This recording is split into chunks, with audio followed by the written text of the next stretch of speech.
Okay folks, in this video I'm going to show you how to make actually one of the best micarta presses that you can make for making micarta for knife handles or guns or whatever you're going to make the micarta for. This worked out perfect for me, and I know it'll work out perfect for you. Coming up next here on Kodiak Edge.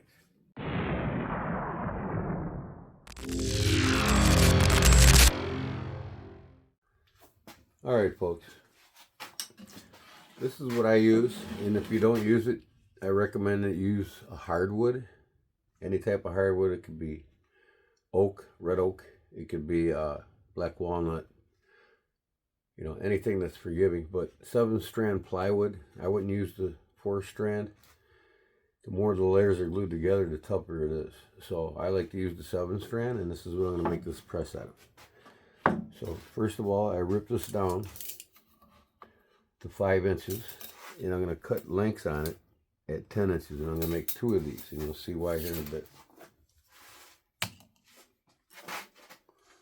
I'm using my table saw. You can cut this out by hand. You don't necessarily have to do it. If you don't have a table saw, you can do it by hand. It's usually a square like this.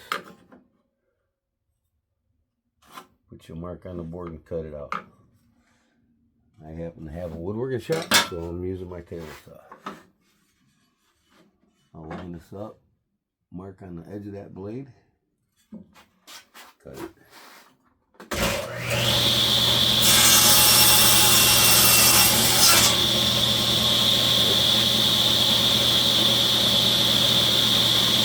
Drive this one I just cut.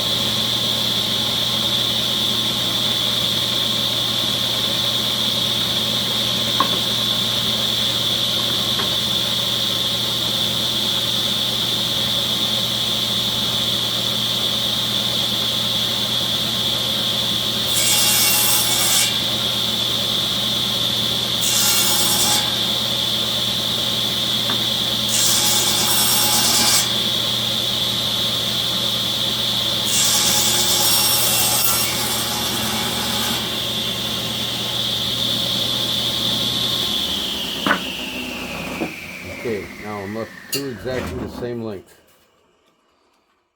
Okay, exactly the same width. Alright, now next, I'm going to make spacer blocks. One here, and one there.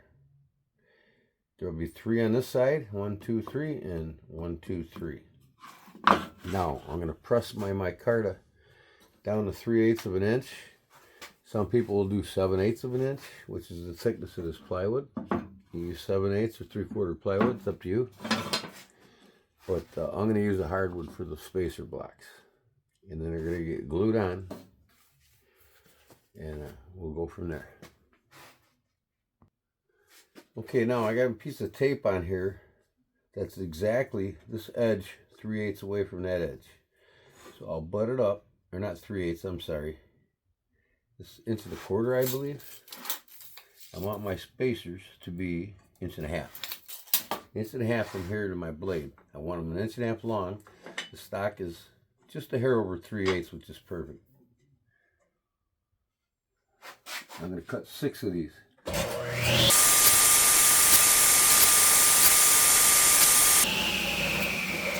Okay, now what I'm going to do, I'm going to temporarily tack these in 3 different spots. One here, one there, and one here. So I'm going to measure these and space them exactly the same on both sides. Okay. And then I'll tack them, glue them and tack them in place. And they'll be good to go. Once that glue hardens, they're not going to go anywhere. Okay, I got 6 of these lag bolts, and I'm going to drill holes. I'm going to lay this out to drill holes. I want to have 3 on each side. Okay, this is gonna create a top that's going to come down and press down onto my cart as I'm making it. Okay, so I'll set this up to 1/2 inch, which will be on my layout line. If you don't have a scriber like this, you could just you know, real simple, just run your pencil along here, or use a square, whatever works for you. But I got a scriber, so I'll put this scriber right on the mark there. Tighten it up. This is a woodworker's tool, and I'll just scribe it on down. That gives me a mark, a 1/2 inch all the way down on that side, all the way down on this side. Okay, same exact on both sides. I'll do it on the end. Do it on the end. Okay, I got a 1/2 inch scribe all the way around this. Now I'm going to find the dead center of this, and we have a 10-inch piece, so I'll go 5 inches. So I mark it 5 inches on the scribe line. 5 inches on the scribe line. Okay, here's where my holes are going to be drilled.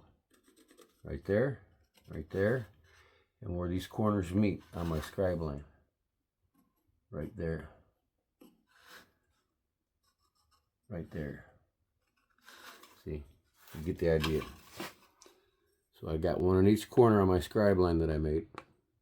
I got one dead center from corner to corner. So I'm cutting 6 holes on my drill press now. I'll cut these both exactly the same because one is going to be the bottom, this is the base. This will be the top that slides down on the bolts. Okay, now before I set, I got the drill press set up. It's kind of on an angle here so I can bring the board on there. I clamp them in place so they don't move. Before I get started, I'm going to punch each corner. This will give me a guide for the bit to go into, okay? Center punch, they call it. I'm using a scratch awl here on this wood. You wouldn't use a regular punch because the wood's a little softer than metal. And I'll do it on all 6 corners, or 6 spots. Okay, one more. This assures that I get dead center on my drilling.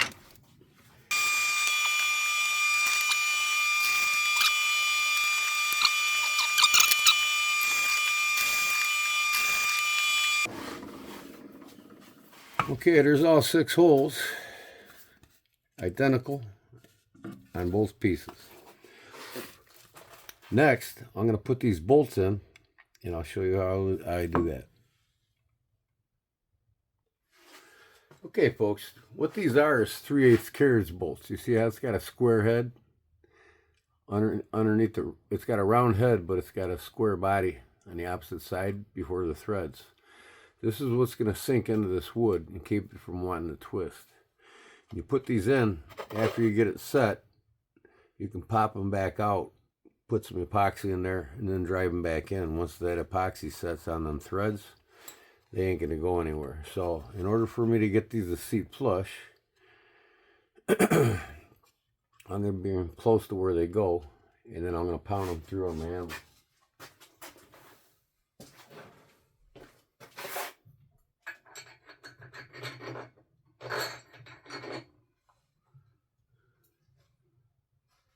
I'm seating them square. Wax, now it's flush. These will act as feet too.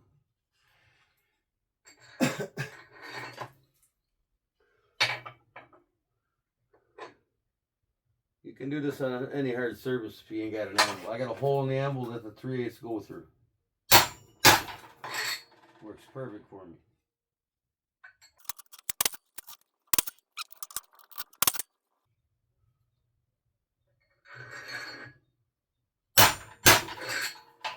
Okay, that saves me from putting the nuts on here and cranking them down to suck it in. Okay, I don't have to do that now.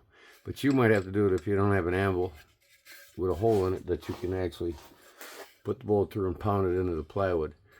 Now I'll take this and I'll epoxy, put some epoxy on the bottom of these threads. See, I can now take them out, and you got that perfect squareness there. And that epoxy gets in them threaded areas there, and hardens, these things ain't gonna go nowhere.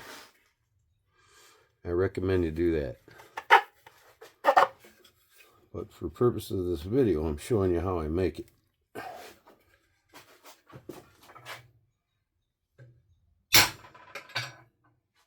Okay, there it is.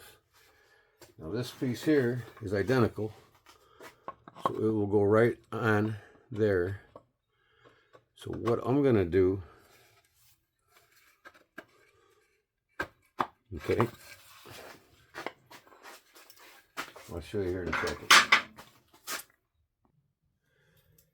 Okay, I got the top piece going on to the bottom piece, and I cut this bottom piece out at 13/30. I re-drilled these holes at 13/30 seconds, which is about 3/30 seconds, a little over an eighth of an inch, just under an eighth of an inch wider than the bolts. So it makes easier for assemble and disassemble. You don't want these top holes to be the same size as the bolts, because it'll be difficult to get it on and off. Now I'll mark this first. I'm going to put arrows going that way, and I'll do the same on this one.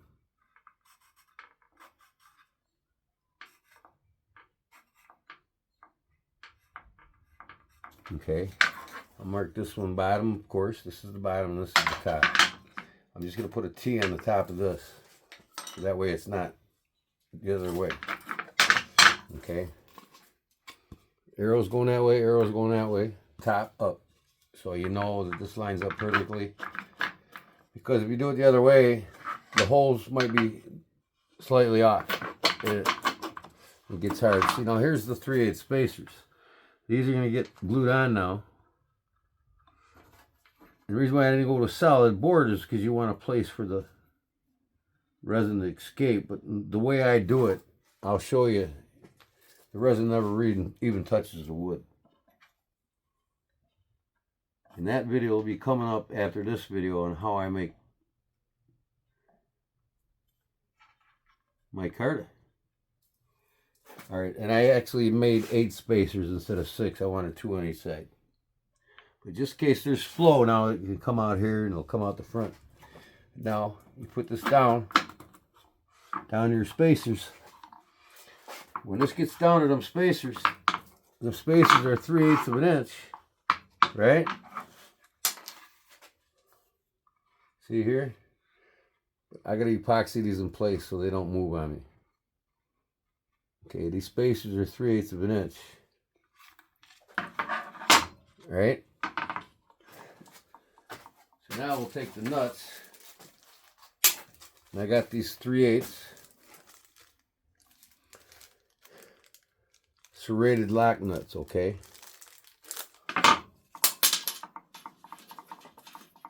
Here's what the serrated lock nuts look like. It's got like a lip all around the bottom, and each one of these will get one.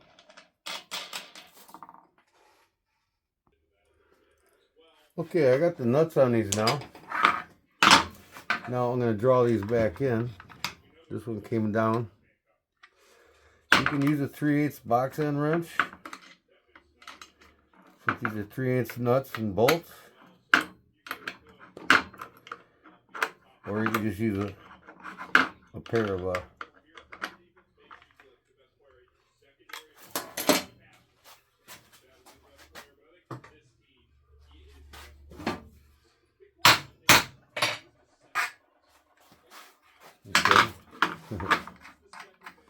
So now that I got these down where I want them to the spacers, I'm going to cut these off so they're not so long. Okay. Make sure each one of these are seated good. Pounded in and seated good.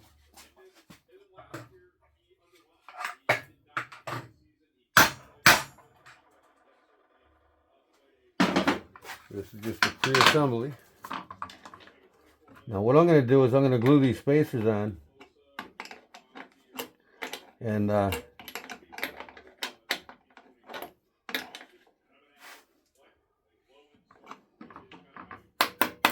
going to glue them on with this clamping down on it as a clamp.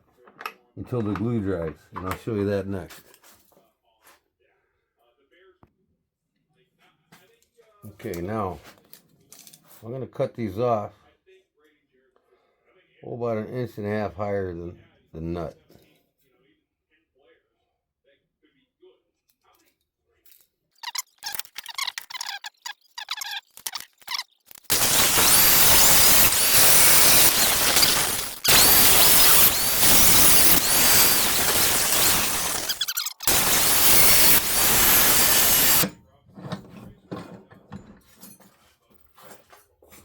I'll clean these off real good, remove the burrs, and make sure that the bolts come up and off of them. So at this point now I'm ready for disassembly. Clean up the burrs on these. Get ready to glue everything up. Bolt them back down and clamp them spacers in place till they dry.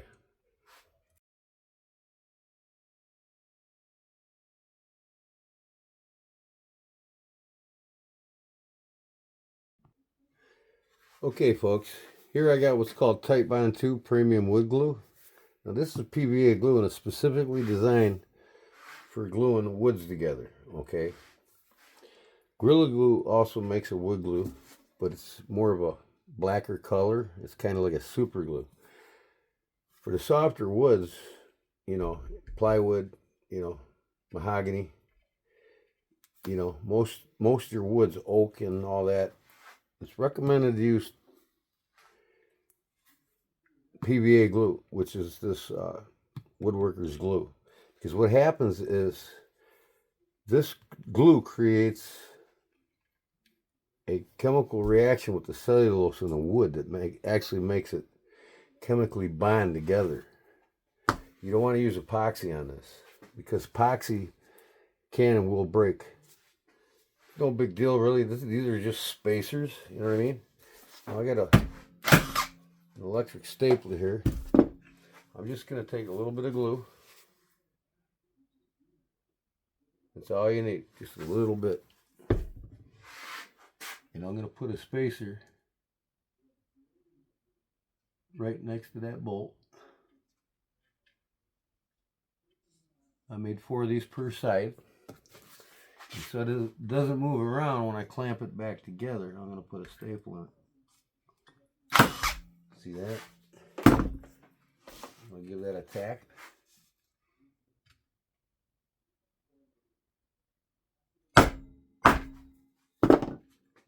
Okay, I don't want it to move around, so I'm going to tap it there.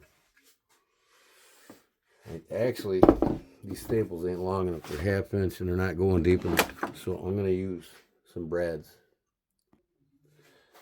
Okay, I got me some little brad nails. These are 3/4. They actually go into it a good 1/4 inch. So I'll just take a little more glue. You don't need much of this glue because once this chemically bonds, it takes approximately 1 hour for it to set up really good and about 2 hours to make that bond. I'll wipe most of it off so I don't get much squeeze out. I'm putting 2 spacers, 1 on each side of these bolts. So it's like that. And I'm using these tack nails here to hold it in place so it doesn't move when I compress it.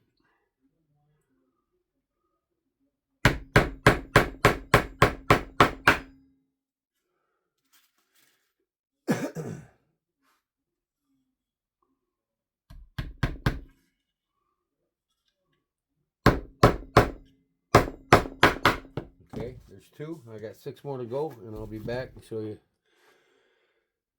when I get it done. When I get these in. Okay, I put the nuts on these so that I can pound these back out. And all I'm going to do, you don't have to use epoxy. Like I said, when this PVA glue that's specifically made for wood creates a chemical bond with the cellulose in the wood, it's rock hard. It doesn't go anywhere. It doesn't move. In fact, you ever try to take 2 pieces of wood glued together with PVA glue? It's impossible. You tear out the wood. So all I'm going to do here now is just put a little bit of glue right in this area here, okay? I'm going to pull it back, make sure it seats where it needs to be. Okay. I'll do it to each one of these. Not much glue. Okay. Once this glue hardens inside here where this plywood is, it ain't going nowhere. Okay, so give them a tap.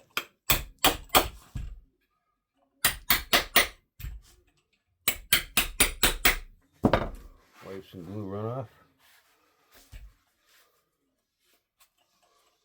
And then when I clamp it down finally, with the top back on to the spacers, there'll be more runoff, and I'll just clean it as it dries.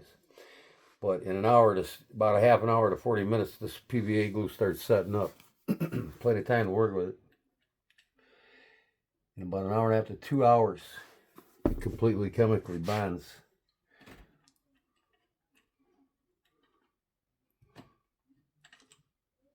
With the wood. You could take glued wood projects clamps off in 2 hours if you're doing woodworking projects.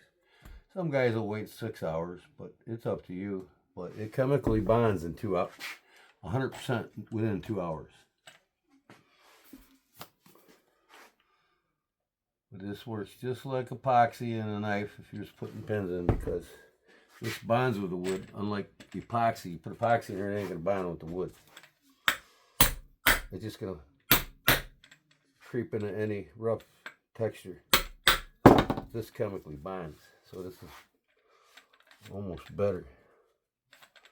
You know, there's right glue for the right job, right? Now, like I said, I had the nuts on it to protect it. Now I'll take these nuts off, put my top on, and lightly clamp it down on these spacers. You see I got my spacers on here, 4 on this side, 4 on that side. Anything's to run out, it'll run out with, you know, the resin for the micarta. But the way I'm going to do it, you come back and watch my next video on how to make micarta. I'm going to be making burlap micarta to start. Okay, now if I can find my pieces I had cut. Here's the pieces I cut for the micarta I'm going to do. So what I'm going to do, and you'll see how I do this, I'll be putting some parchment paper inside of this like this. See? Right? I'll wet each one of these individually and stack them in here. Alright? Once they're in there, I'll fold that parchment paper over and put my top on it. Now remember, arrows to arrows. So I'm going to have to, there we go, arrows that way. I have to put it on the sides too. And this is my top, T for top. Okay, line up all my bolts. Now this is going to take this down to them spacers. So I'm just showing you what I do with the micarta.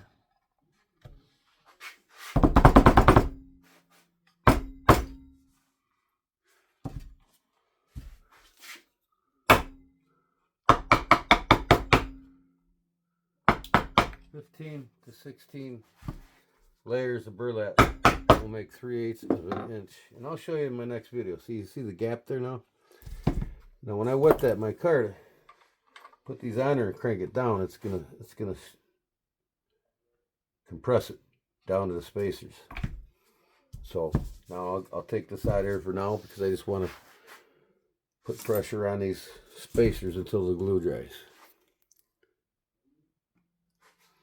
Okay, now I'm cranking these down evenly and checking to make sure that this sits nice on the spacers. Don't go too tight with it. Just enough to set that glue. Okay, I'll give another tap.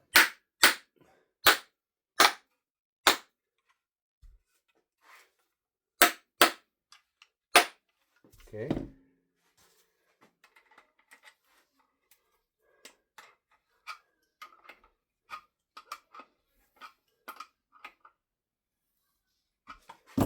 Clean off the runoff.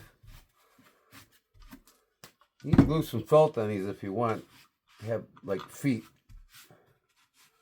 It's up to you. You don't have to. Just put it on this foam backer like I always do. Okay, now make sure each one of these are tightened down. There's no bow here in this.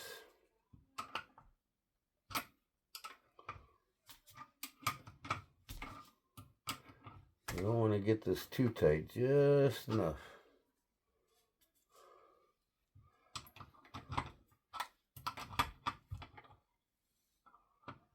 Just enough to clamp these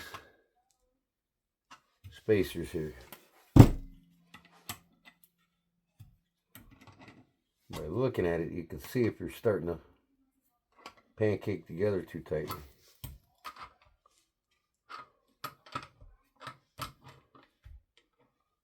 Like I said, it's just this is being used now just to hold these, put pressure on these so the glue dries nice and uniform. And that's it, folks. That's how you make a 10-inch by 5-inch, which give you 3.5 inches inside. You can go up to 3.5 inches by 10-inch micarta. Okay, your typical micarta is 3x9, 3x6, 3x5. You can make these all sizes. You can make it 1 foot by 1 foot. You know, you can buy micarta in one square feet sheets. So give it a try, and once you do this, after you watch my next video, it'll be coming up probably by tomorrow night on how I make burlap micarta. And if I get the micarta done tonight, it might be up tonight with this one. So this is the best way to do it. You see guys make boxes, right? And then a lid that slides in the inside of it. Then they use hand clamps. Well, the hand clamps, you got to eyeball that lid and make sure it's not this way or that way too much. With the spacer blocks, it gets it exactly 3/8 inch all the way around. There's no guessing. Once you crank down, you can look at that, you know, and you got it perfect. And like I said, the way I do this, there will be no resin runoff on this jig. So I appreciate you watching. Thanks for watching. Please hit the like and subscribe button, and it really helps my channel. And I've got a lot of great more videos coming up. And next will be how to make burlap micarta. Thanks for watching, everybody. Have a great day, and I appreciate it. Peace, everyone.